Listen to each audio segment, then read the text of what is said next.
Peace and love, man. I got my brothers here today for the men's mental wealth health group. We just gonna chop it up with you today. Talk to you about what it's like being educators within our field, what we do, and it's just gonna be a natural, genuine conversation. So we want everybody to just click like, subscribe, share, all that good information. Before we begin, y'all, introduce yourselves, please. Anthony Ricketts. I'm 38 years old.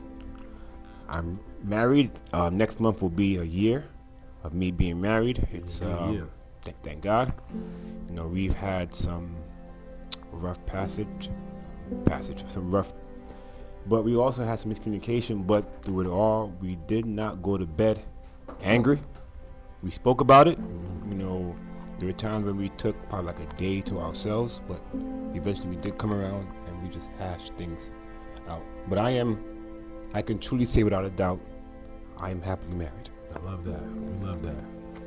Yes, sir. Daniel Webster, 37, single. Yeah. Travis Caldwell, 30 years old, also married, and next month will be a year as well. That's right. Congratulations. Like similar to you, you have your ups and downs, but at the end of the day, like you can't go to bed angry. That's right. Zamian Allard, I usually go by Z, 24, single, grew up here in Brooklyn. I love that. Vaishon Devon, 28, single, and also grew up here in Brooklyn. Mm-hmm.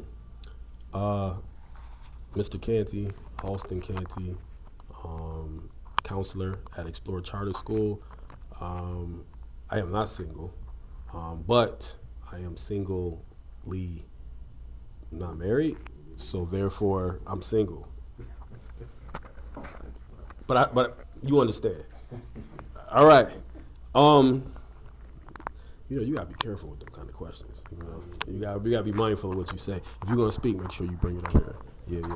All right, y'all. First question. So I asked y'all to check this quote out first before we start. It's when you control a man's thinking, you do not have to worry about his actions. What does that mean to you? What do you think that means? It's no right or wrong answer. It's literally I think it's just a deep question, and it depends on also the perspective.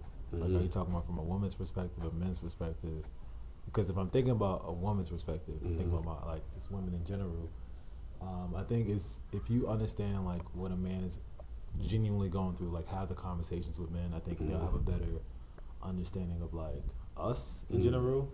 And I think they'll understand the actions of what we take, or how we actually think and how we want to move. Okay. When I'm thinking about myself, though, I think if I'm more in control of my thoughts, I think, and I actually understand where I'm trying to go. Yeah. I think that my actions are a little bit more intentional, but that also takes time. I'm not, the same person I was years ago. Okay. I think as I got older, I think my actions started to mature as I understood my thinking a little bit more. I like that. From my standpoint, when you control a man's thinking, you do not have to worry about his actions. Sometimes I'm thinking on a level of negativity and drama and things that go on within a man's life at times. I'm thinking about how you can make a situation so dire or so negative, or just you put him in a space where he feels like his back's against the wall. He has no choice at either he complicit or he's going to crash out at some point, right?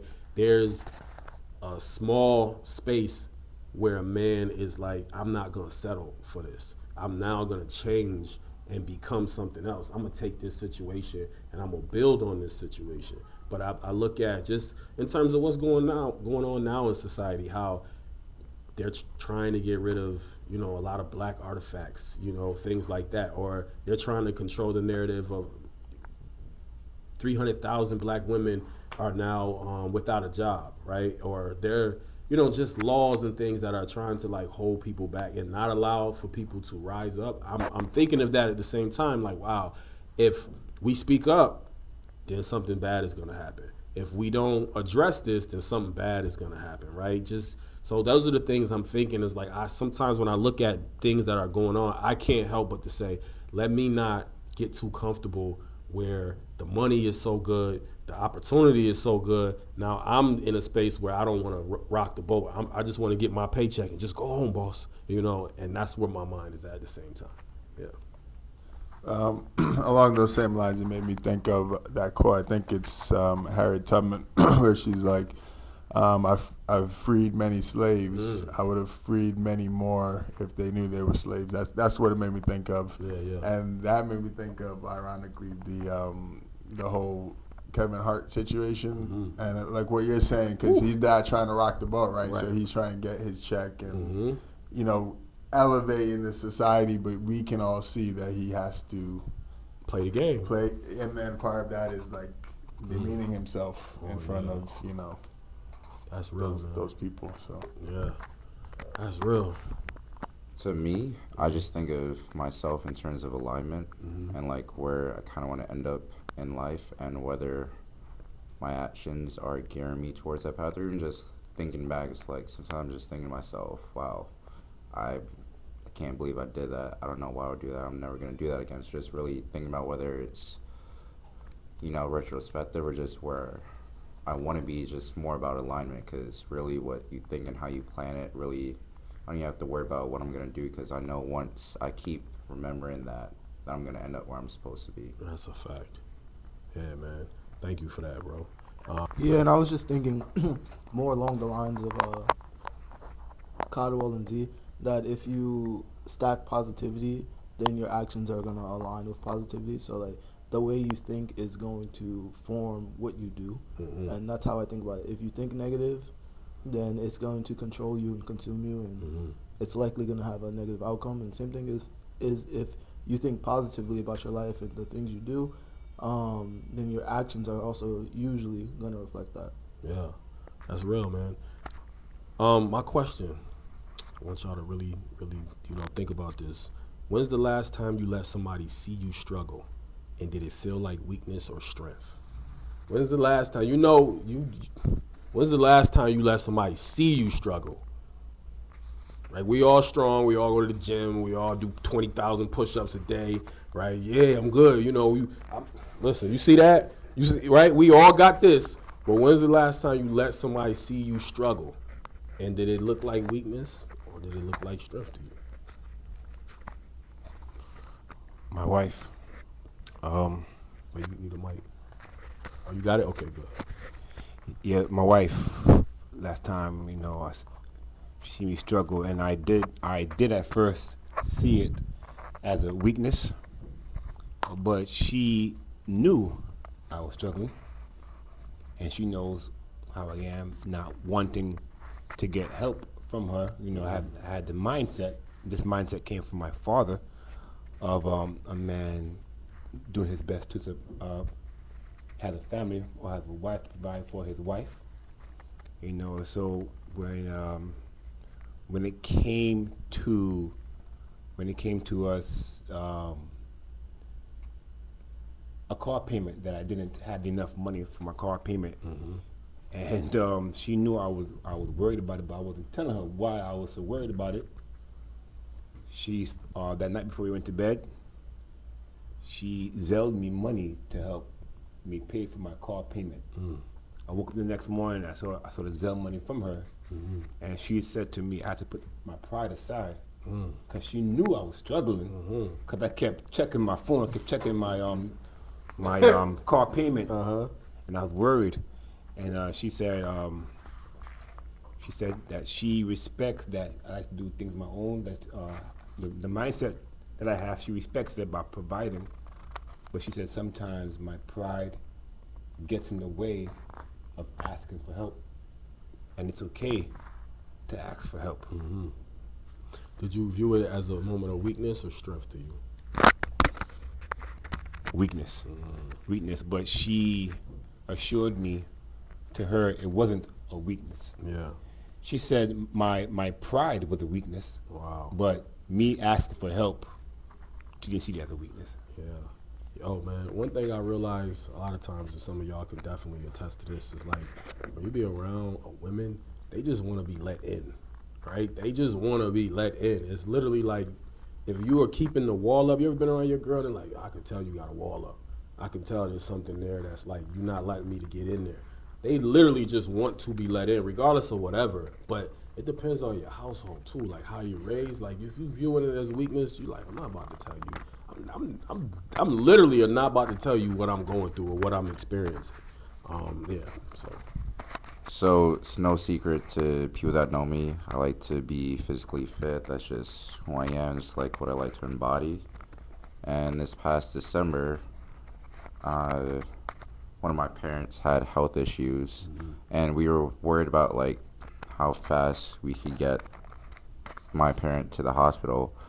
So I had the rest of my family standing around me. They're like, "Yo, please lift this person to the front door." So the medics and we have to come upstairs and do that. Like we want to be as fast as possible. And I failed in that moment, and like someone who I like to be physically fit for my family, help out. Like this is my one moment, and I wasn't able to lift my parents. Granted, I just had pneumonia, so I wasn't at my best. But even when I took fitness more seriously, when I used to take it more seriously, even at my weakest, then I still would have been able to help out.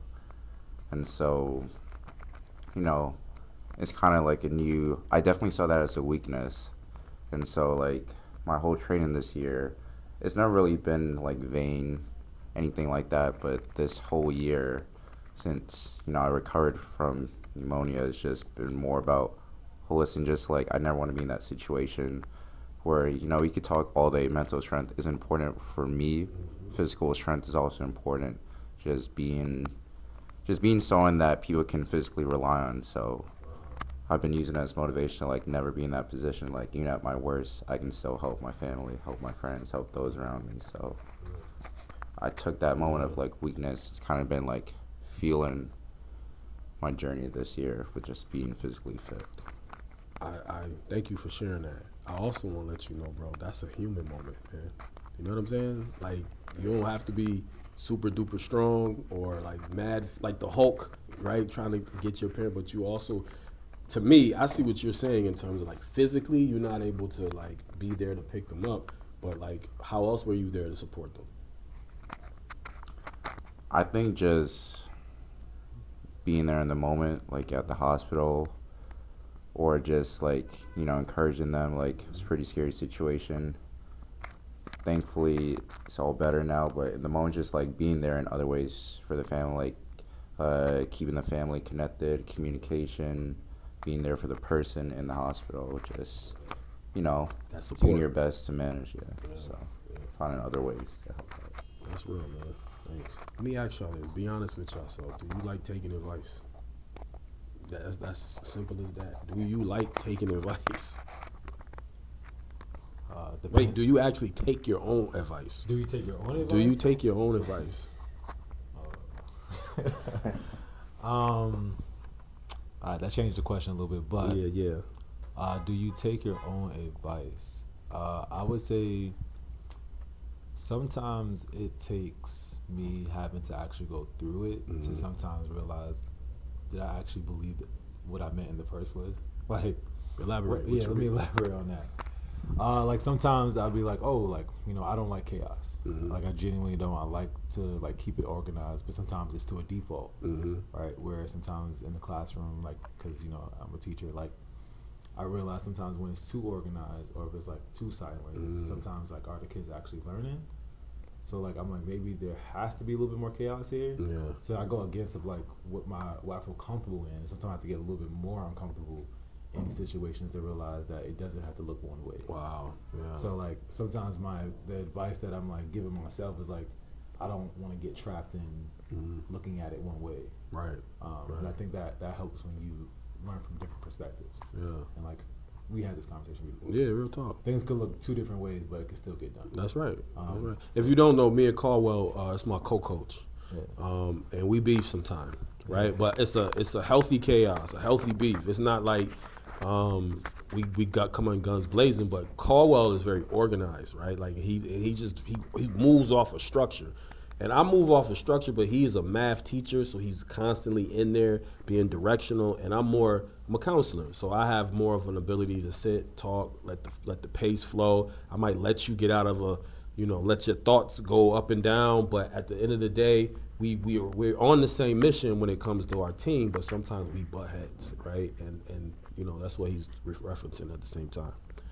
I maybe take my own advice to a fault because, like, I'll try to take people's advice on board, especially my family, and I know they mean well, but my experience has been that when I do my initial instinct, that things seem to work out better, but then.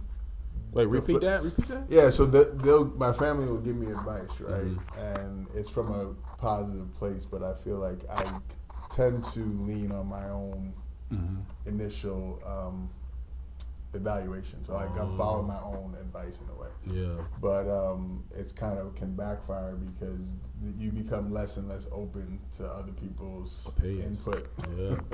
Which is not good. But so yeah, just trying to find that balance, I guess, because it's like they mean well, but I'm like, it don't apply. Like, for example, like, my parents or whatever, they're retired, and when I was unemployed for a little bit, and so they're trying to give me advice on what to do, but they're working off an old script, like go pound the pavement, all that type of stuff. So it's like, not to laugh at your parents. Yeah, they mean well. But yeah, it's like, you want to take, they mean well, and you want to take on what they're saying, but then you have to kind of filter out, their age, their experience, and try to figure out what makes sense. Yeah. That's real, man. When you heard that, like, pound the pavement, what was your thoughts on that? Well, that's the crazy thing. It's like, at the time, I was like, maybe they're right. Nothing else is freaking working. Yeah. Nobody's calling me back on the internet, so. But then it's like, no, that's not how it works anymore. Yeah. So it just can be confusing when people mean well. Yeah. But I guess you have to kind of evaluate who's telling you what their experience is. Come on. You got to filter just a little bit. Yeah. What's it like being a black man in education today? I'm going to tell y'all from a counseling standpoint, a lot of times I feel like I can be unheard in certain spaces. Sometimes I feel like my voice is, when it comes on a hierarchy level, sometimes I feel like I'm not included in certain things. Like I have to advocate for myself, like more than I should have to advocate for myself sometimes. And that gets a little frustrating. I like being a counselor at the same time, but also one of the things that I find myself, I'm looking at is this a dead end space for me at sometimes? I'm looking at it like, where else can I go as a counselor, right? Like I look at it and I'm like, all right, cool. I'm learning the knowledge. I'm improving in terms of how to sit down and talk to the kids, but I also want to do more things and grow in other spaces. So that's the hard part. And then, I'm gonna rock the boat a little bit. I work around all women, a lot of women, right? These are the guys that I see on a generally like all the time. And Devon works at lower school, but the rest of us, we're in the upper school part of our job. So it's like, he's in the cut, he's in the cut, he's in the cut. So we just all really tucked off and just getting to the job. And then I'm pretty much besides Ricketts, I'm the only one floating around. But I'm not in those spaces where the change is being made sometimes. So I have to either send emails or talk one-on-ones or really yo, can you hear me on this spot, right? Can you hear me? Can you hear me? Can you hear me? And then it's it doesn't take that much work sometimes. It's just a matter of sitting down and having them hear your thoughts and seeing if it makes sense and how we can implement it. But it's definitely, you can feel titles matter. You know what I mean? And I don't have authoritative power in a sense. I have influential power. So I'm able to if we do this, all of the kids can do da-da-da-da. But if I walk, it's times where I walk in Mr. Caldwell's room, he yo, I'm teaching, bro. We got to get this done, da-da-da-da. But if I was the principal, he You know what I'm saying? And I'm not saying that's a beef. I'm saying like there's times when it's like that sometimes. So it's difficult as a counselor, and it's mostly you see women do this job. So it's also like you was talking about, and upstairs, you see women do this job majority of the time. So it's also changing the narrative of it being a black man and yet in that position and letting people see like, oh, you here to listen to the kids' problems and you cool with the stuff they saying, even if it's stuff that's taboo in our community. And it's like I also have to put my feelings to the side, my values to the side, and really hear them for who they're trying to become. Because they're gonna get older and they're gonna be running laws and changing things, and they're gonna be looking at me and like, oh, now I remember you, you know. So I'm also mindful of these things. I think it comes with pressure, Yeah. being a black male educator. And granted, it's my first year teaching ever, and I think it's a good kind of pressure because I never had a lot of black male teachers, and the ones I had, I remember vividly. So I really just want to be a good role model to all my students, but especially to the black gentlemen in my class. So I think it's pressure to be a black male educator, but I think it's a good kind of pressure. It's a pressure that inspires me to be better and really be on my A game. I think it's pressure to be a black male educator, but it's a good kind of pressure. It's kind of the pressure that inspires me to be better and really be on my A game. Because I had very few black male educators myself growing up, and the ones I had, I remember the most out of any of my teachers. They made the biggest impression on me, so I want to be have that same impression on my students if possible. And I often ask myself, am I being too harsh on the black boys in my class? And with my particular teen time, they sometimes give me the most stress. So I always wonder, am I being too harsh on them? But I'm really trying to set them up for success. So, and I think about it often. One of the things I think about the most is like my relationship with those black male students in my class. How I interact with them, especially, if they get in trouble, like how do I respond to that? Because, yes, I want to set them straight, but I also want them to grow, and I definitely want them to grow and learn from it and be better. So it's one of the things I think about the most as an educator, my relationship with the black boys in my class. That's real, man. If you just tapping in, the question is, what is it like being an educator, a black male educator in, today? So, yeah. For me, and I've been in education for about 8 years now.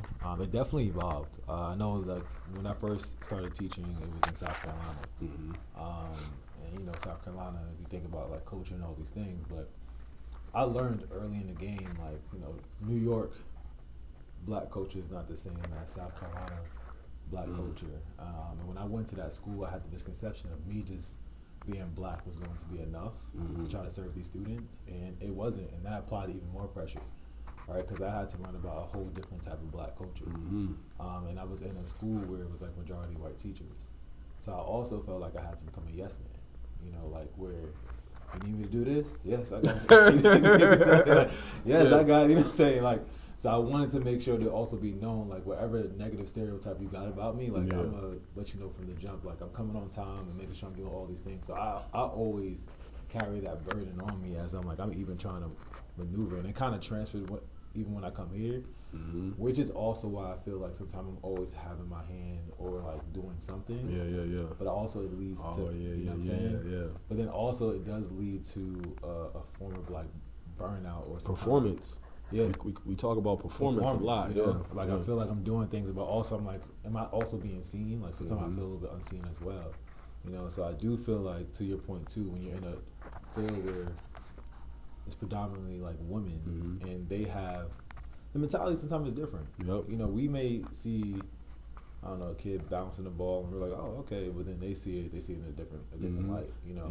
Get off the ball. No, y'all, and be like, she's doing a great job. Yeah, so like we have different mentalities. So I think sometimes even with that, the different mentality could also lead to a lot of burnout if they don't always see it the way we do. Yeah, that's real talk. So the performance, the way we see it, all those things, it's not easy. Yeah, and I'm in my going into September would be my 7th year of education, but I think this with being a black male educator, there is a weight on my shoulder, because there's, if I'm not mistaken, I'm the only black male educator in lower school. So there's this idea to help every black boy, and it's a lot sometimes. I do rise to the challenge, but it is to think about a lot because there's a lot of things that are happening to these kids emotionally outside of school. So just thinking about how to change them, how to make them develop, but the ways that I might think or want to do to change them or develop them aren't always the ways that other people agree with because, like other people have said in circle before, um, you're working with a group of a lot of women, majority of them are women, and they see things from a different lens or perspective. So it is kind of hard to navigate sometimes around the spaces, and the thinking that I do might not be the same, but also the thinking they do could also help. So it's like I have to be also open to hearing a lot of ideas, and just accepting them, and also thinking about how does what I do or how I present myself change or impact or affect these young black kids Yeah. and these spaces that I teach currently. So it's a lot, but I also think it's worthwhile. Yeah, it just puts me in a space of like we having that duality within your mindset a little bit. You like on one half you showing up like, can you bring your whole self to work? And then on one half you showing up and you're like, yeah, I'm here. And then the other part is like, I can't really say that because I'm working the majority around a different gender at the same time, different mindsets, different cultures. So I do have to be more mindful of how I step, the things I say. And I don't want to rock the boat all of the time. You know what I mean? And like you said, at the same time, it's like having that performance piece going on. It's like, okay, I'm over here. Y'all see me. I'm getting it done. But then it's like making sure I don't burn out. Finding that moment to like bring it back a little bit. And then not taking things personal. Sometimes you can take everything personal. You be like, yo, they done shouted out homie 3 circles in a row. How many shout outs can homie get 3 circles in a row? Shout out. After a while, you like, well, I'm just let Ricketts work everything else. I'm good. You know what I mean? So it's like not taking things personal too, man. So that's hard. Yeah. Yeah, I just wanted to jump in. I definitely get there are like trends in terms of women's approach, men's approach, but I think there's just different approaches that kind of can go beyond the different genders of the staff. And what I mean by that is kind of what you were saying, Z, about like how hard to be on the black male students in your class. And it's, to me, the way I think about it is there's a concept of discipline is what's going to give them the best advantage, or it's going to be like, what's the best word, like not leniency, but you know what I mean, where it's like you give them a pass in a sense, and then that's kind of the other school of thought. It's like, oh, let them, that's okay, a million chances kind of thing. And again, there's no right or wrong answer, it's just that balance. And I feel like men kind of trend toward the discipline side, I feel like, but it might be our role here to like bring up that side of things. And I feel like also COVID played a big part because charter schools before that were much more strict, and it was they went too far in that direction.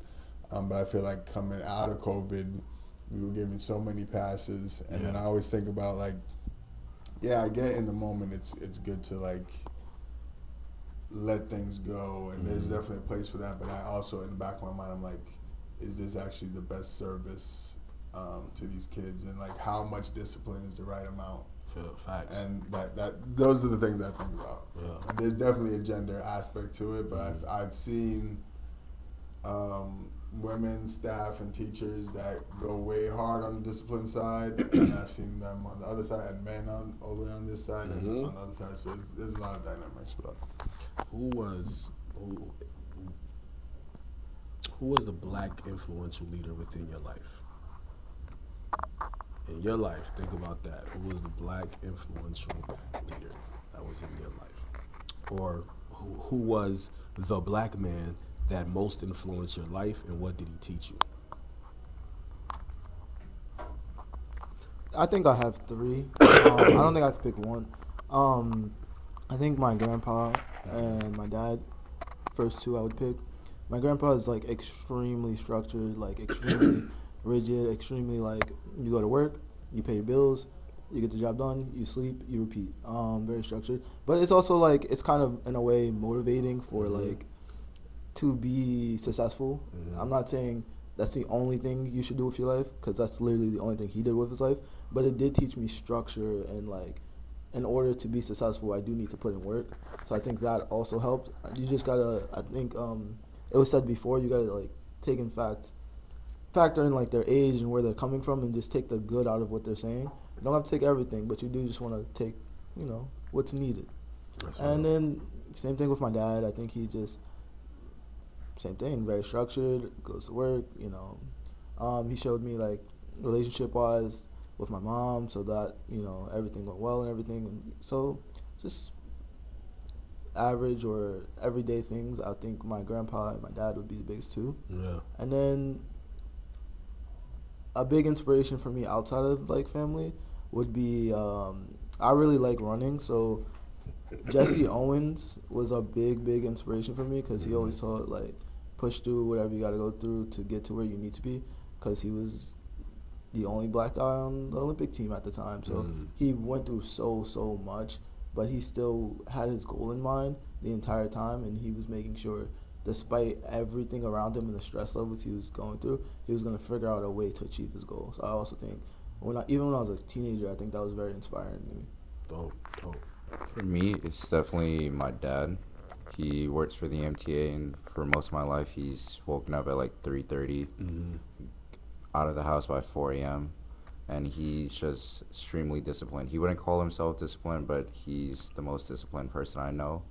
And anything good that's coming out of my life, it's because I've been disciplined, and I definitely got that from him. He's just showed me day in, day out, stick to your routines, be disciplined, because he has the same routine pretty much every day, has the same structure, and I've never once in my life heard him complain about having to wake up at 3:30 a.m. Wow. Pretty much every day, he barely misses work, barely gets sick, so yeah, he's definitely a huge motivation when it comes to that discipline part of my life. So you think that when you weren't able to be there for him in terms of strength-wise, that probably deeper. That's probably a deeper thought to why that affected you a little more. That's real. For me, man, definitely my dad. 1,000%, man. My father, like we all say about our dad, like we really admire our fathers for like getting up, going to work, shutting up, and coming home and having the bacon, and you know what I mean, and really doing the job. And also because of that, my father, I love my dad. My dad died of cancer at age 60, right? And my father works hard, but he drank as hard as he worked, right? Like not being able to express himself, not being able to. I'm not even gonna say not being able to. He just did. You know what I mean? It wasn't really a thing he was into, like expressing his child's mom. They died. She died when he was young. Like in her 20s and stuff like that. So he went to the military. My dad was just a hard-nosed kind of guy, really stuck on like, man, just get the job done. Every time I spoke to him, and I'm like, Dad, if I call him today, if I was just call my dad today, God bless his soul, and I was like, Dad, I'm da-da-da-da-da. He'd be like, man, just soldier, man, just get the job done, man, just get in there and just soldier. And I'm like, that's a great response. But as I mature, you know what I mean, I'm like, Dad, I gotta do more than soldier though. I gotta have a self-care day, Dad. Now, Dad, it changed. All right, I need a self-care day. I need a moment to like my thoughts and just who I am as a man. I need a moment to like, process, man, just who I am and how I'm growing. But it definitely is my dad, man, 100%. My father would come home, he'd paint the whole house. Then he would mow the whole front yard. Then he paved the whole backyard for us as kids to play basketball. So everybody in the neighborhood on the south side of Syracuse, everybody in the neighborhood would come to play basketball in my backyard. Then my dad had, the car messed up, he'd go outside and fix it. Then we had another car, right? It was washer and dryer downstairs in the basement, right? Like all of those things that like people take for granted at some point, or that's the lack of in certain spaces here. You know what I mean? I was, blessed to have those things growing up, man. So, yeah, definitely my dad, man. Definitely my pops. Yeah, I was gonna say the same thing. And my dad as well. My dad also used to. I think it was more of the actions, and I think you probably learned this before. Like you see more of like what they do. You follow more what they do than what they say. Because I remember my dad always saying like, you know, do it because I said so, or do as I say, not as I do. Yeah, and I'm yeah. like, I don't get it. You know what I'm saying? But one thing that I did like register, he said to me all the time was like, you know, work now, play later. Or like he kept saying it. I'm like, I want to play now. You know, as a kid, I just kept saying that. But then like after a while, I see him had the long hours. He was an entrepreneur. You know, he owned his own restaurant. He would work, wake up 4 a.m., coming back home late night, and I just always respected that. You know, and I saw like he always said that he didn't want me to work as hard as him. But sometimes I find myself sometime matching that energy. You know, but it's like to a place where like I also feel like it builds the structure that I also needed in my everyday life, and I feel like it also kept me like balanced. Yeah. You know, because I had a strong foundation of knowing like where I wanted to move. Yeah. And I think I always think about the perspective of one day when I become a father. You know, those type of things that, to your point, where like I want to follow, right? But also I'm gonna keep it real. Like I'm in education, so I'm not the breadwinner like my dad probably was. Yeah, yeah. So I gotta think about, because when he came home, he relaxed because he worked hard. You know? So my mom would have to do a lot of those things. But now it's a little different. You know, it's different because I'm not bringing all the money to the table. So now I had to also. I remember my mom being frustrated because she felt like she was also doing all the cleaning, the cooking, and all those things. So I also found ways to maneuver in that game too. So I also learned from the fallings, the shortcomings of my dad as well, to also be able to help serve my current wife. And so that part is also important. Yeah. Let me ask this.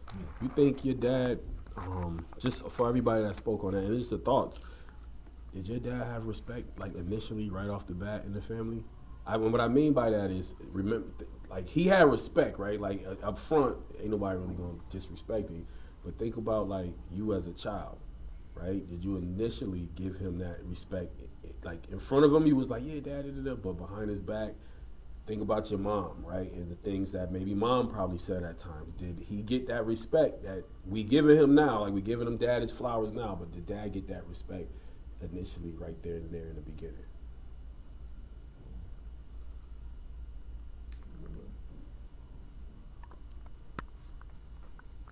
Honestly, no, for me, because my dad works long hours. Like he would pick me and my brother up from school, but he would have to nap. Which, yeah, he works long hours. So up early. So, you know, we saw mom a lot. Mom helped out with homework. It wasn't until I got older I realized, oh, like my dad is working hard. So, you know, I could have that time with my mom so we could do homework and stuff like that. You know, he's so tired. He needs to nap. So,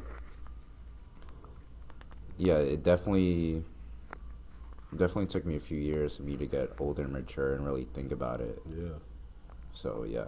Yeah. I would say the same thing for me. Like growing up, not off bat. Dad wasn't respected like that off bat, right? Like it was, this dude over here talking that talk. He trying to tell us to come in the house early. He telling girls on the phone, Halston don't have a girlfriend, hanging the phone up and all of that. You know what I'm saying? Like he's like, I don't respect none of it, right? Like I'm good. But you know, and like you said, you're around mom all the time. You go to mom, you lean in on mom, you get that support from mom. Mom is a little softer. Mom showing you a little more love. I could whine. Mom will give me a little more grace with whining. But at the same time, now I've always respected my father, but as time went on, I really honored my father. Now I'm like, the work he put in, you know what I mean? Like getting up early. My dad worked 2 jobs, bro. My dad used to come home, go to sleep at early in the morning. He'd come in at 7 o'clock. You know, we going to school. When we come home at like 2 o'clock, my mom is going to work and my dad is going to work at from 5 to 11. Then from 11 to 7, he went to work again, right? So it was just like, but that ain't nothing. Get the basketball rim in the backyard. You ain't take us nowhere, but he's really working to make sure all of that is still good for you. So it's just something to think about, man. Anybody else? I think I had a profound respect for my dad, like in everything he did when I was younger. But I do think some people in the family might not have, like, when your dad's providing for everybody, you you get a little bit ungrateful. It's like, oh, maybe you have shoes, and then it's like, can I have the latest Jordans or the latest this? And then you just kind of start asking for more and more and more and more, not really realizing like he's doing his best, he's working his hardest, and he's providing for my immediate family, but also not everybody else, but like his mom, his dad, his brothers sometimes. So he's also providing for other people in the family. So people ask for a lot. Like when, let's say he couldn't buy something the next month, it's like, oh, he's not doing enough. But realistically, he was always working hard, always doing a lot. But sometimes it went unnoticed because a lot of people started to ask for more and more. Yo, and that's a great point. And then to that point too, Pop, some things Dad did on the low that Mom ain't like. I'm just gonna keep it real. Some things Dad was doing that wasn't always beautiful. It wasn't always sunshine and rainbows with Dad in the house either. Because like we talk about it's men's mental health group, right? Like men's mental health month. We also talk about that stress, that strain, that problems. Dad drinking, Dad coming home cursing, Dad telling motherfuckers, you motherfuckers ain't shit up in here. You know what I mean? Y'all might not be y'all dad, but there's moments that stuff happen, right? Like I pay for all of this, and you in the cut, like, right? My mom telling me, yo, your pop's drunk. Don't say nothing. Don't go downstairs and say nothing to him. He gonna. So, yeah, there's moments to think, man. We love you, Pop. You work hard, but that's also moments like, that's why I'm a little, go ahead, my bad. I just wanted to say that just listening to everybody made me think about like the systemic systems that kind of require, because in the system that we live under, white supremacy, It's a patriarchy, fact. Yeah, it's a fact. capitalism, we can respect the effort that goes in under those circumstances, and just being black in America kind of thing.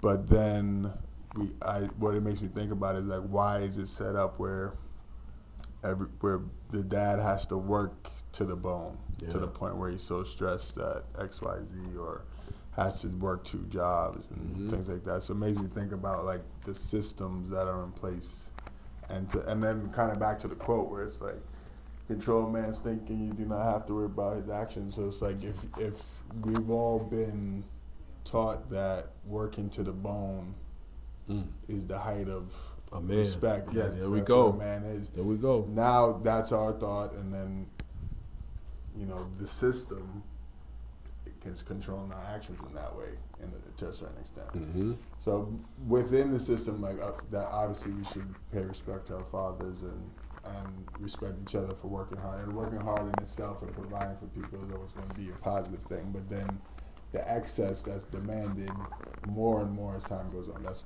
what it brings to mind. So. Oh man, that was a great point, man. Just like being mindful, like Dad bought into the system too, right? Dad was like, oh, I gotta work, or I gotta feed my family, or nobody's gonna eat, right? Like they're gonna look down on me, to the point where you started thinking like, oh, I'm not even making as much as my wife probably making.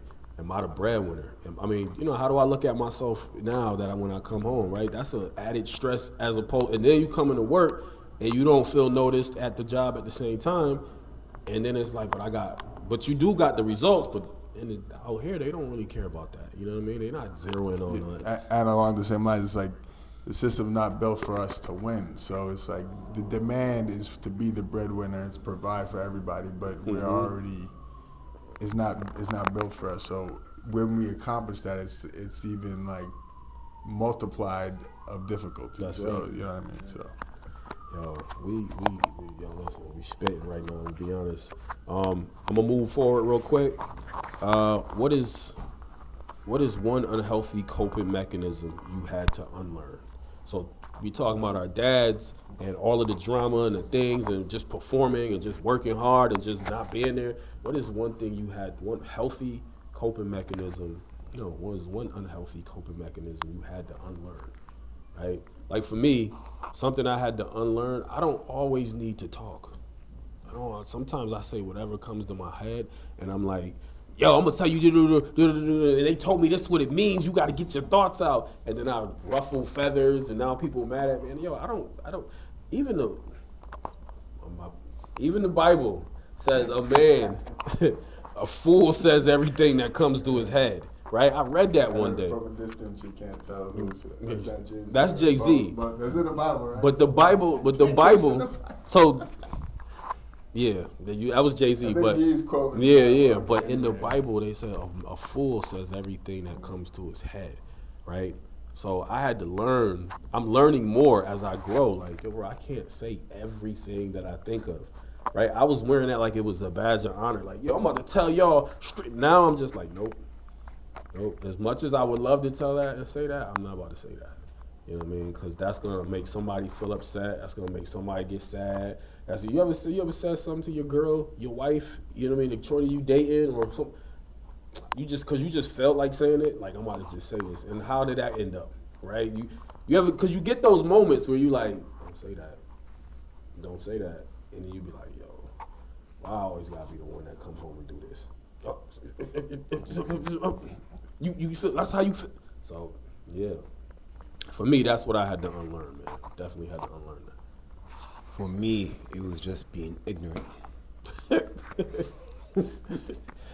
When I get upset, and I haven't unlearned it. I'm still unlearning it. Mm-hmm. But when I do get upset, either be my wife or family members or friends, and I don't like what I'm hearing, or I don't take feedback well from them, I just get straight ignorant.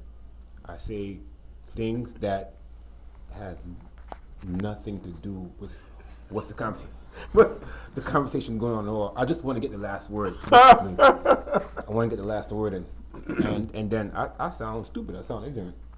So I'm still unlearning that, how to not be ignorant, and for something that's said to me, listen, and say I understand. And move on. That's real. Bro, you got to give me an example. I need to see it. Try to go viral. I need to see it. If I don't want to hear what's going on, I say something that's totally not in the topic. All right. Anybody? It's a few things. But yeah, that's real. That's real. It's a few things, but I would say. The one thing is that I never enjoyed conflict. But I learned over time through my wife that sometimes you just have to address things, and sometimes I got caught lying, like sometimes that was one coping thing. Like, since it is like I don't kind of want to go through this, so I'm just gonna say something real quick. You got caught lying? Yeah, like okay. I'm not fully being truthful about it, right? So I learned, like, no matter what, if you end up lying, it's gonna end up circling back around some way. That's real talk. And it happened, and like I have a very smart wife, so sometimes I met your wife, and she even approached me. My wife does not play. That's right. I said, she's very inquisitive. She's gonna ask a question. She's gonna make sure that if you said this, she's gonna follow up months later and make sure that you follow through what you said. That's just women's intuition, though. It is. It's nice. Yeah. So the thing is, she honestly made me a better man, because I'm like, I can't keep doing this because it's not getting me anywhere. So I've learned to just be honest and just like face it head on. But to your point, knowing what to say and when to say it, right? So I did. I feel like I conquered that. I'm like, now, I'm just being honest. I'm talking, having these conversations. It is what it is at this point, because, sometimes, women would say, oh, if you just would have told me that, I wouldn't have reacted that way in the first place. Right. But then you end up saying it, and sometimes the reaction still is the same, but it does alleviate down the line. So that's one thing that I did learn. And that's one practice that I want to make sure that, like, I didn't hear it, that I'm trying to transfer over. That's real, bro. Yeah. Like, you touched on so many points on that, though. But I'm gonna keep going. For me, I don't like confrontation.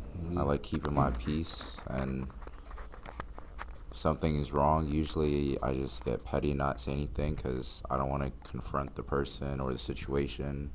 I just want to try to maintain the status quo. But sometimes you just got to break your peace to maintain it.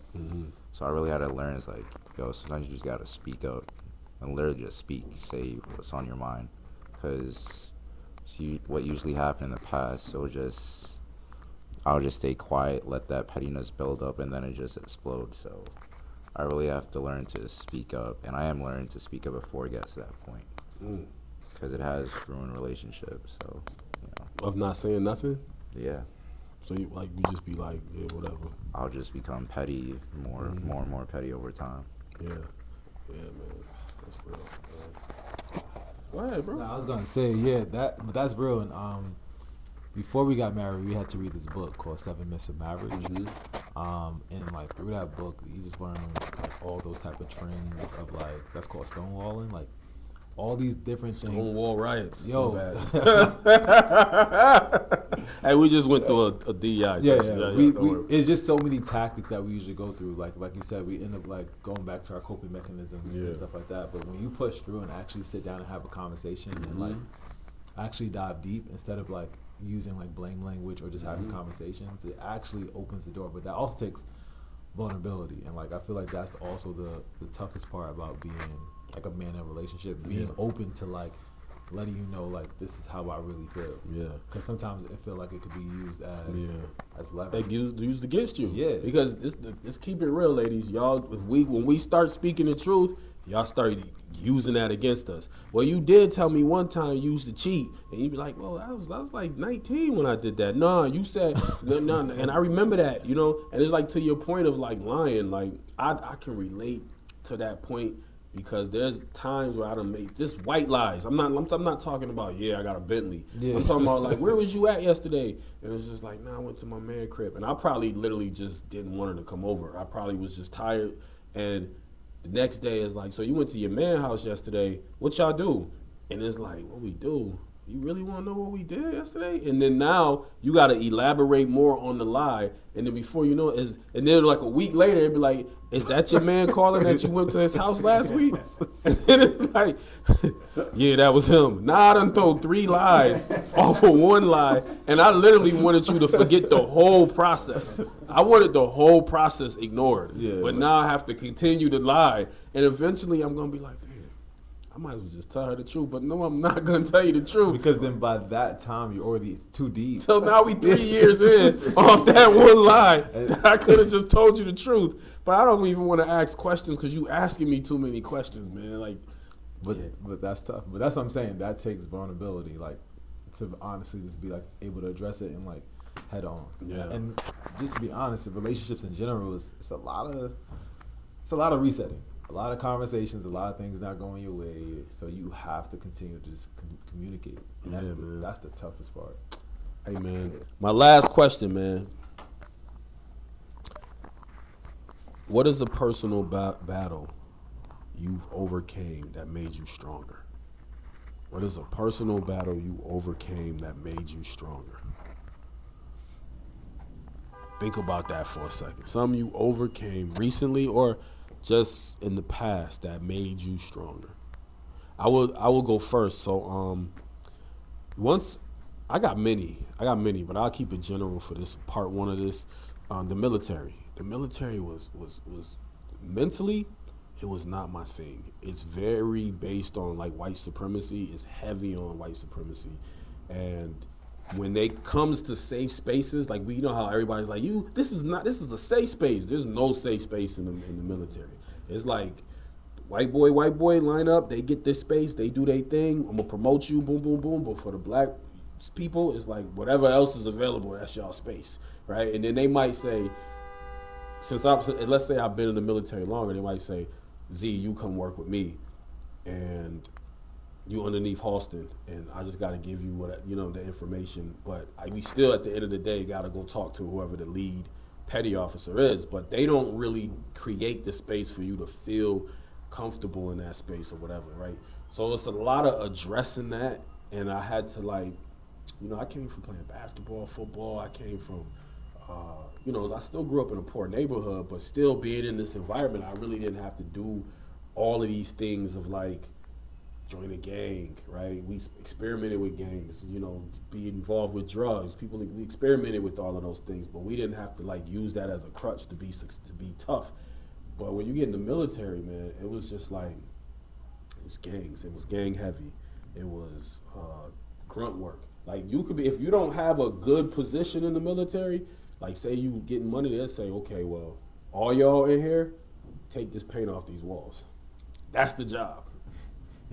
Just straight up, right? So if you get in there and you don't have an education, take the paint off the wall. And then after you've done that, strip the floor. You never stripped the floor in your life.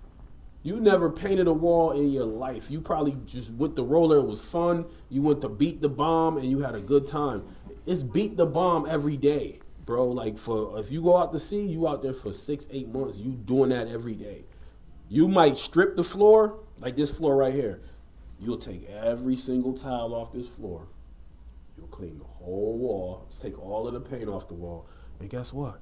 You're going to relayer it and relayer that, and then they're going to send you somewhere else. You know what I'm saying? So it's important to have an education in there. It's important to figure out what you want to do when you get in the military. It's important to think about like where you want to be. All of those things was extremely like important when I got in there, and I didn't understand that. So I had mad just grunt work jobs, and I was like, yo, this is whack. And all I wanted to do was take a camera and take pictures. And they was like, fuck that. You a fireman.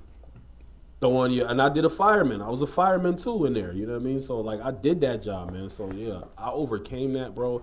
I overcame the mentality of being in there, the structure at times. They was gonna kick me out at one point. It was a lot of stuff I overcame in there. But the military taught me not to complain. I'm just saying my portion. My portion, what I learned is if I can do that, I can do anything. I can do anything, bro. I can be anywhere because all you need is the right teacher and you just need to be in the right environment. And, yo, you could do whatever, bro. So, straight up. Yeah. I think one thing I overcame is always putting other people first. And, like, with my friends and my family particularly, it's like I'll do things that I don't particularly want to do. You should definitely do sometimes you got to go out of your circle to do things that you don't want to do just because it needs to be done. But I'm talking about things that don't necessarily need to be done. For example, I used to, like, every time someone wants to go out, I go out, right? Even if it's a space or an environment that I don't particularly like, I'm not into loud music.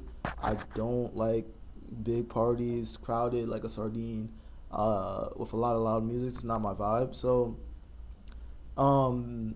even like a few months ago, I would just say, yeah, I'll go out. But I'm not enjoying myself any of those times. I'm just going because other people I know are going.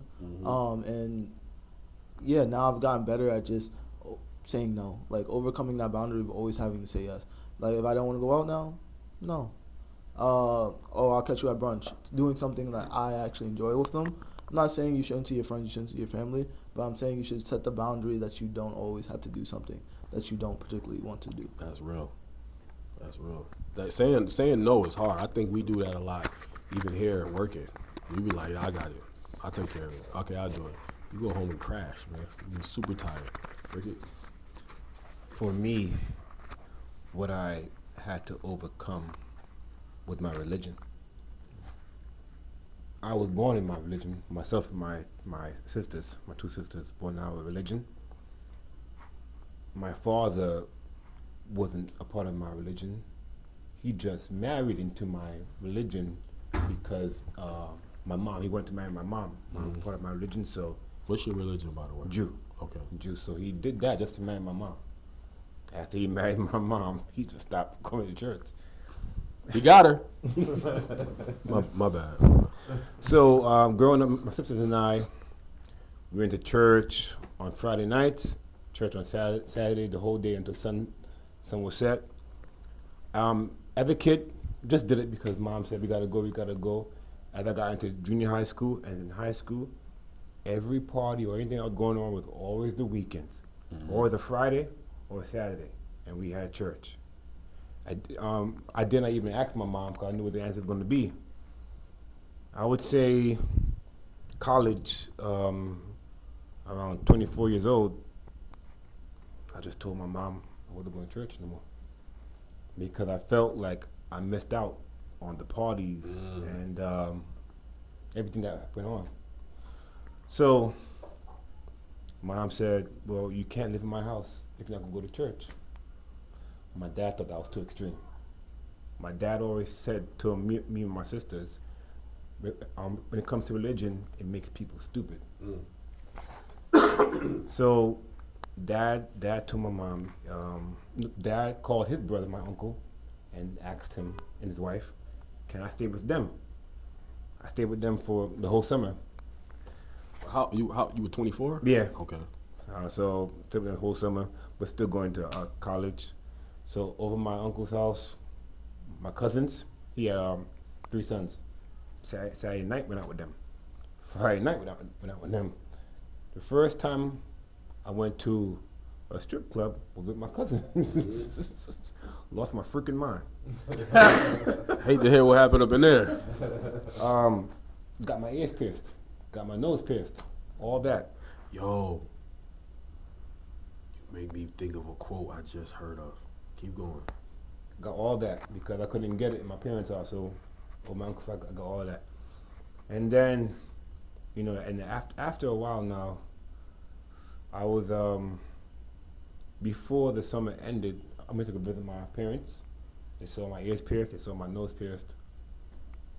Dad, being the Jamaican man he is, he's saying a man that gets his ears pierced or his nose pierced is a slave. He said, he also called me a bati boy. That's what I thought you were going with. He also called me that. It did get me upset, but I just had to realize that's his mentality growing up in Jamaica. Yeah. Spoke to my mom, sat down with her, and just expressed. Eventually, I would come back to church, but in my own time. Yeah. So my sisters, they also rebelled. Just they did their own thing as well. But mom didn't kick them out. Mom was afraid if she would have kicked my sisters out, they would have came back pregnant. Wow. Yeah. So they rebelled. They didn't go to church, but mom told me I couldn't stay in the house, which I thought was unfair. But eventually, she did let me back in the house. She did ask me if I'm not going to church, if I could take her to church. Got time I could drive, so I would take her to church. Eventually, I did come back to church, but I wasn't going back as often. I would come one Sabbath, the next Sabbath I wouldn't go, and I come again the next Sabbath. Then, starting to date more seriously, I'm talking to the girls who I was dating about my religion. And it would come up in conversation. I wouldn't bring it up. If they asked me about my religion, I would bring it up, but I wouldn't just bring it up in my religion. My wife now that I'm with, she also asked about my religion because one Sabbath, I didn't go to church. Took my mom and my sisters to church, and she saw the uniform that they were wearing. And she was curious about the uniform. This is your wife? Yes. Okay. About the church and everything. So I told her about it, and she asked me why I didn't go. So from 24 years old until now, and until like I met my wife when I was about 36, I wasn't going to church like that. So then I told her about the I got church. so many questions for you, bro. I told her about the church, everything. I showed her YouTube videos, gave her the pamphlet. She said to me, I would love to go. So then one Sabbath, I went to my parents' house, picked my mom up, my sisters from church. I was also I wasn't in my uniform. I didn't wear my uniform because I wasn't going to church consistently. So I didn't think it was proper for me to wear my actual uniform to church. I just wore like a black suit. So then, Wait, there's a uniform Yeah. you should be wearing correct. when you go to a Jewish church. Yeah, Jewish church, yes, Okay. in my religion, yeah. But Okay. I wasn't wearing it because I wasn't going to church like that. I've never seen you in this uniform, bro. Yeah, I know. Okay. Yeah. I have pictures of it in my uniform. So then my mom saw me in my black suit. She automatically knew I was coming to church. My sisters were happy. My mom started crying. Oh, dope. My sister was hugging my wife, saying, "Oh, I know it's you why he's coming to church. Thank you." So my wife, she stayed the whole day from church till like 11 o'clock. Sunset, summertime, like around 8. So she was there the whole day. Then I started to go more constantly to church. And then now we moved to Jersey, to the church in Jersey, you know, she went twice. Yeah, You know, but the thing that I'm getting at is that I had to overcome my religion because I was just going because my mom was telling me to go. I wasn't going for myself, and I felt I was missing out on all the parties and all the things going on. Yeah. Now that I went to the parties, I realized, for me personally, I wasn't missing out on anything. I just wanted to be there because I hear my friends. FOMO. Yeah. Fear of missing out. Yeah, all my friends say, "Oh, you had a great time," but I went. I didn't think it was all that, so I had to rediscover myself when it came to my religion. And now that I go for myself, I'm better for it. That's dope, bro. Man, there's so many questions I got for you. You just keep it simple because I know we're going, and then we got to get up out of here. Your mom married your dad, right? And then your dad, he became Jewish because of your mom. Yeah. So the question is, how did your mom become, like, you know? She was born to the church. My grandmother, her mom, she got baptized into the church. Like we all did. My sisters and I, we also got baptized into the church. Mom was going to the church since she was about 10 years old, until now. And my mom is 78 years old. Okay, that's dope. And you didn't have a problem with your wife not being part of your religion. You was just like, it is what it is. Yeah. Before my wife, the girls who I used to date, you know, they always asked me, do I have to join your church in order to be with you? And I said yes. And the reason why I said yes, because my religion also, it drilled into the young boys, the young girls in our head, it's best to find a partner in the church. It'll be more easier that way. So hearing that, and the girls who I was dating, I always say yes. As I got older, I didn't think it was necessary. That's real. Yeah, so my wife asked me the same question. So my wife is the first woman I ever told, no, you don't have to be with me to join my church. And y'all married. Yeah, Here we are. Yeah. Listen, appreciate y'all checking in, man. Tap it in, like I said before. Don't forget to like, subscribe, share.